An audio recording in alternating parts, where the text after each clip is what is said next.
Hello and welcome to The Telescope. Every week we bring you a fresh insight from the biggest car market in the world.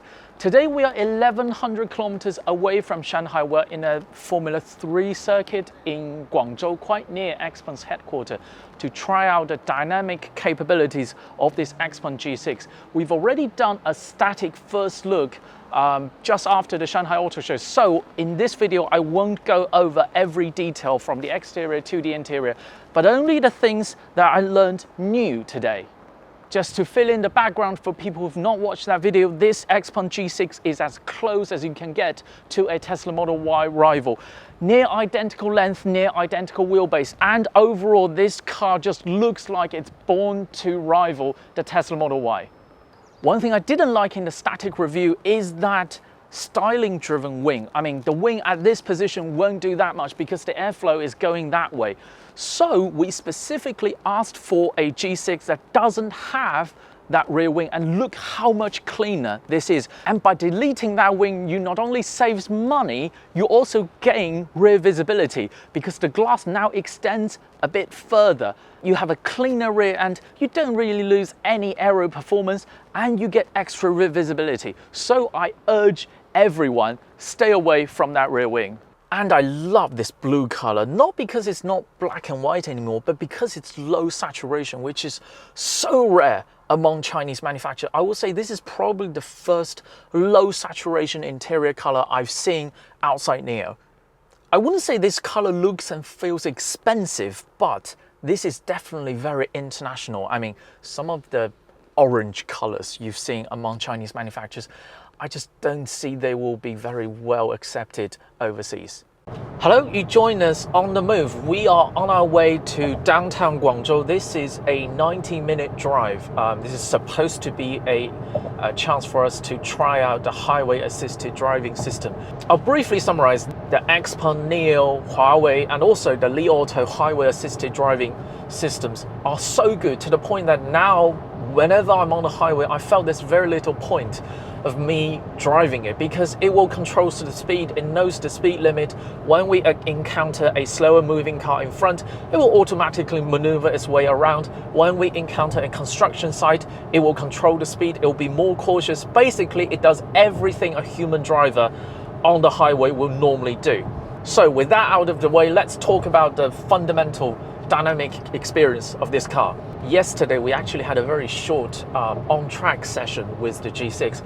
To be honest, I don't quite understand XPeng is putting this car on track. I know it has a lot of power. All the cars on this launch test drive event are the dual motor 485 horsepower version. Yes, it is very fast on the track. However, yesterday air temperature was easily over 37 degrees Celsius. Track temperature, I presume, could be over 60 degrees. And no road car brakes can survive on a track like that under that kind of temperatures. But one thing I did try yesterday on track was the customized front to rear torque split. Normally this car is on 50-50 front and rear torque split. However, you can customize this car to be 30% front, 70% rear. So even though the brakes gave up pretty much in the second corner, you can still have some fun under hard acceleration, which is still rare to see. It is softer than the G9, but it's not floaty, especially for an SUV. I think this is the setup that most people will like. The G6 has a 2-spoke steering wheel. If you're actively driving the car yourself, that is, if you're gripping the wheel like in the traditional 3 o'clock, 9 o'clock position, it grips fine. But because this car's assisted driving functions are so good, especially now on the highway, if you're in resting mode, then this car's steering wheel is sort of like you are holding a very thick pancake. It doesn't allow you to have that kind of wrap around grip on the wheel. On range, the car we are on currently is the dual motor version. It's rated at 600 km CLTC. But for most people, I recommend you just buy that single motor version. You will get significantly longer range. It's rated at 755 km CLTC. That is roughly 620 km WLTP and easily 340 miles minimum EPA. This G6, as cheap as it is, we suspect the pricing will be around 220,000 renminbi. That is roughly 31,000 US dollar and about 29,000 euro in China. Is actually among the most capable long-distance electric vehicles money can buy.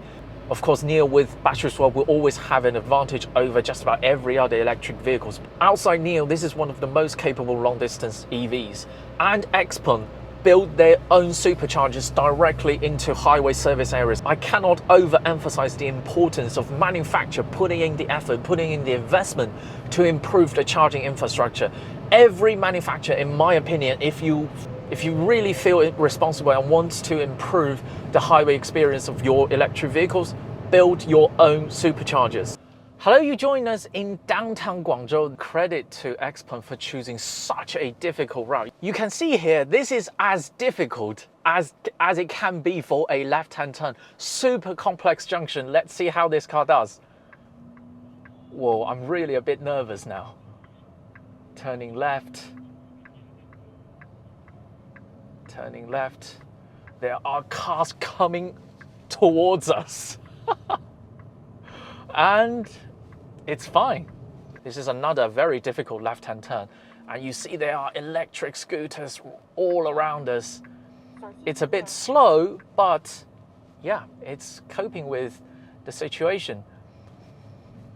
Room for improvement? You see, that's a manhole cover. I think for human drivers, if you see a series of manhole covers in front of us, you will generally pivot in the lane to avoid those manhole covers. But this car now, it can only keep dead center in the lane, so it will hit every manhole cover in the lane. This is a very advanced ask for a urban assisted driving system. But in future, if they can sort out this, then it will be even more. You see, that's another manhole cover. That's another cover. This car will hit every manhole cover. If in future they can improve on this, then this system will be even more human-like. But XPeng today brought us to a third-party supercharging station. This is not XPeng's super fast 480 kilowatts supercharger. They're trying to show us charging on an 800-volt electric vehicle is going to be faster wherever you are. You don't have to go to XPeng's first-party superchargers. This is a conventional 120 kilowatts supercharger, but most of the superchargers are actually compatible with 800-volt architecture, because the limiting factor of all fast chargers is the amount of current, not the voltage.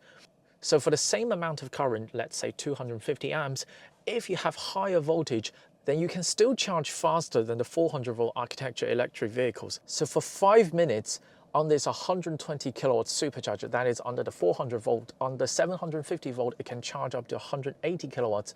The G6, because of its 800 volt, can charge up to 40% faster than the Tesla Model Y, which is one of the fastest charging 400 volt electric vehicle on the market. So yeah, when you make that purchasing decision, the G6 is one of the very few affordable 800 volt EVs on the market today. To conclude, well, first of all, I need to apologize for the surroundings. We are under 38-degree ambient temperature and direct sunshine, so we have people in the car because you can't stand in direct sunlight under this kind of temperature for too long. To conclude the G6, I think if you're cross-shopping between this and the Tesla Model Y, the G6 main advantage is the fit and finish, the material quality and the design of the interior. This is better made and it has an instrument display. It's a more conventional layout. In terms of comfort, especially on the back row, this is so much better than the Tesla Model Y. I know Tesla's autonomous driving is very strong in North America. However, in China, it is still very much an infant. It doesn't have any capability to drive itself in urban conditions. The only negative point against the G6 is its exterior design. And it's been the general consensus actually among the journalists on this test that the exterior designer of the G6 should pay tribute to whoever is doing the 800-volt architecture, the oil-cooled electric motor, the super fast charging battery and the overall energy efficiency of this car. So if you're okay with the way it looks, then I think the G6 is a very compelling Model Y alternative. That is all from the Telescope today. If you enjoyed this video, keep watching, keep subscribing, more videos coming along very soon.